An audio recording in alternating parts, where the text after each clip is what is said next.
Retornamos com Viva com Propósitos, o seu Sala VIP, continuando com o pastor Ed Renekiewicz, da Igreja Batista de Água Branca. Pastor Ed, nós estávamos falando sobre a Igreja Brasileira. Nesse quadro, quero que você fale um pouquinho para nós. Você conhece a igreja, você conversa com a igreja, você vive a sua igreja local e também tem andado, como está em São José dos Campos, conversando com a igreja também. Fala um pouquinho para nós o que você avalia da igreja brasileira hoje. Bom, eu acho que essa expressão, a igreja evangélica brasileira, né, ou a igreja brasileira, ela é uma expressão que não significa nada. Na verdade, eu não acredito que existe uma igreja brasileira. Eu acredito que existam centenas e milhares de comunidades evangélicas no Brasil.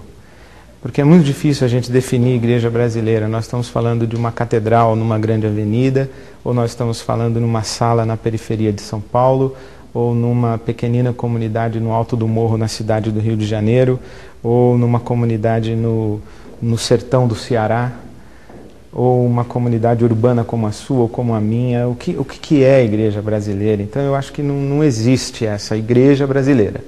Existem centenas e milhares de comunidades cristãs no Brasil de orientação evangélica. Agora, quando eu ouço a palavra igreja brasileira, eu penso na igreja que tem a sua face na dimensão hegemônica dessa igreja que está presente no rádio e na televisão.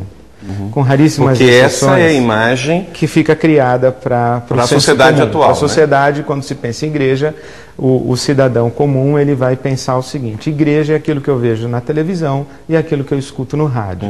Com raríssimas exceções, e o seu programa e a sua presença na mídia é uma dessas exceções, eu diria que a minha visão da igreja brasileira é das piores.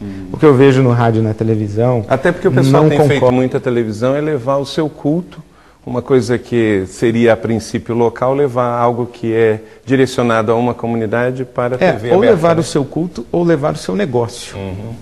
Né? O que está presente na mídia brasileira, que poderia ser uma presença de proclamação do Evangelho, de anúncio do Evangelho, e até algo muito mais criativo em termos de educação, instrução, uma ação de serviço da igreja para a sociedade, tendo a comunicação, os meios de comunicação na mão. Isso não acontece.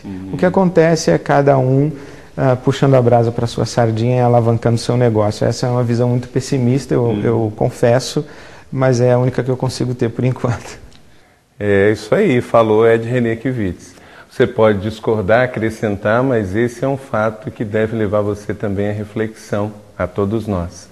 Pastor, e como que é ser pastor quando o camarada pergunta o que você faz? Você chega lá no comércio, chega para se hospedar no hotel, chega no dia a dia, e também ao ser abordado todos os dias pelas pessoas, cristãs ou não, o que é ser pastor hoje, tendo esse cenário aí como referencial? Eu já tive muita dificuldade com essa situação de me apresentar como pastor. Mas eu fiz as pazes com isso, graças a Deus. Então hoje eu me sinto muito à vontade dizendo que eu sou pastor, talvez justamente porque eu tenha entendido o que é ser pastor. Sim. E quando alguém me pergunta o que você realmente faz, acho que a minha resposta mais automática seria, ela é pretensiosa, mas é assim como eu defino, eu responderia dizendo: pastor é aquele que ajuda as pessoas a encontrarem sentido para as suas vidas.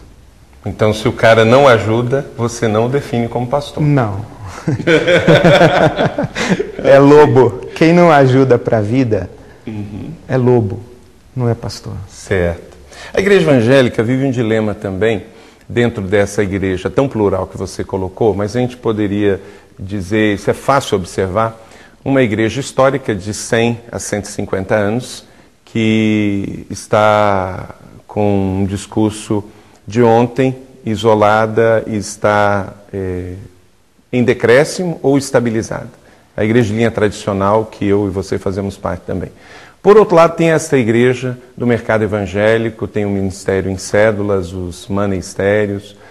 Como se posicionar aí também diante disso, quando as pessoas recebem uma literatura como a sua, nas suas palestras, e eu sei que você é uma pessoa muito querida. Como você se posiciona diante em especial dessas duas vertentes? E eu sei que você não caminha nem para um lado nem por outro.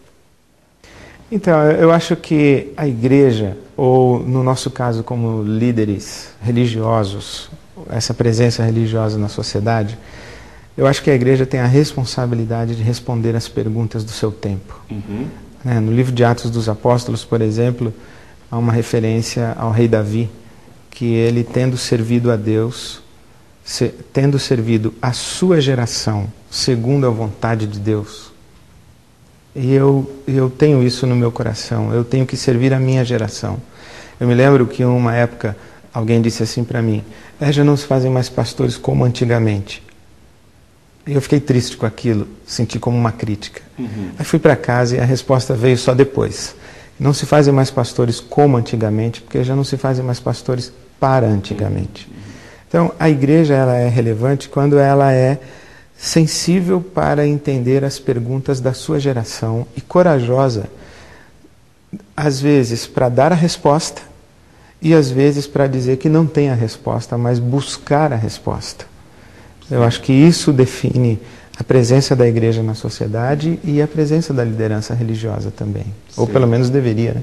Você é autor do best-seller Vivendo com Propósito. Como você poderia definir essa afirmação do livro?